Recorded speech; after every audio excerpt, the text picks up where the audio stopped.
ووفدي هجامين قدوميها برلمان كسومالان باشا محمد فارح يا ساكا لوgu soo dhaweeyay Laascanood mas'uuliyiinta heer gobol iyo heer degmo ayaa wafdigaasi kaga hortagay duleedka magaalada Laascanood meel u jirta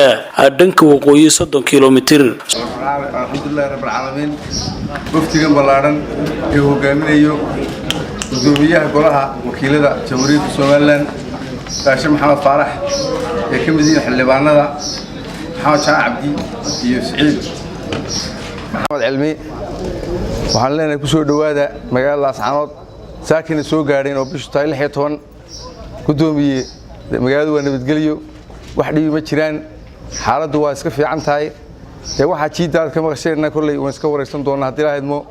مركب وحلنا مركب كوادي مرة بعد بقى كسور دوادا مجال لاسعانود كدومي الحمد لله رب العالمين بسم الله الرحمن الرحيم الحمد لله حمدا كثيرا طيبا باركنا فيه إلهي وما هذا السكاله ما أنتوا يتعب بيش اللحية طوان بيش مي لو كوني استيد طوانك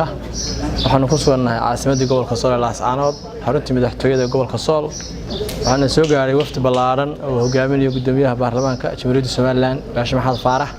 اللي كبدي حلبان سيد حاجي يا محمد شامع يا حكاينتي قدميها waxaa hore iyaguna noogu joogay oo na soo gaaray isla shalayto wasiirka horumarinta kheyraadka biyaha iyo xildhibaan Axmed Maxamed iyo xildhibaan Cawil iyaguna waftiga qayb ka ahaa midna gudoomiye gobolku waa rooban yahay 100% meel abaarna maanta ma jirto alxamdulillaah rabbil caalamiin ilaahay mahad weeye waxa uu saaka waagu noogu bariyay nabadgeliyo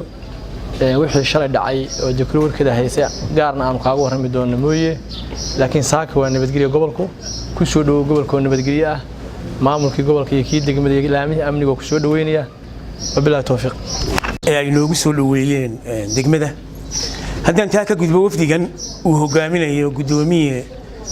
baasha maxamed faarax gudoomiyaha golaha wakiilada jamhuuriyadda Soomaaliland kuna yimi talada guud ahaan xubnaha wafdiga iyo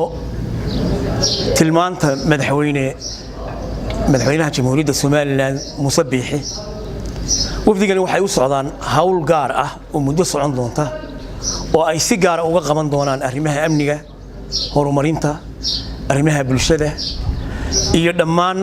waxyaalaha dareenka leh ee ka taagan gobolka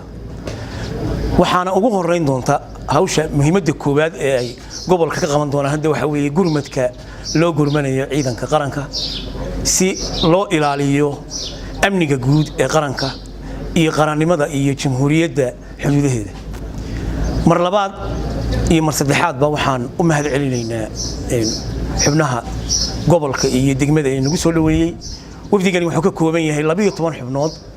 3 wasiir gudoomiyaha golaha wakiilada wafdiga gudoomiye u ah iyo 8 xildhibaan oo ka kala tirsan 4 golaha guurtida ah iyo 4 ah golaha wakiilada dhammaantayo muddo dheer ayaanu halkan ku sugnaan doonaa wixii hawl ah gobolka taala iyo degmadana waxaan ka qaban doonaa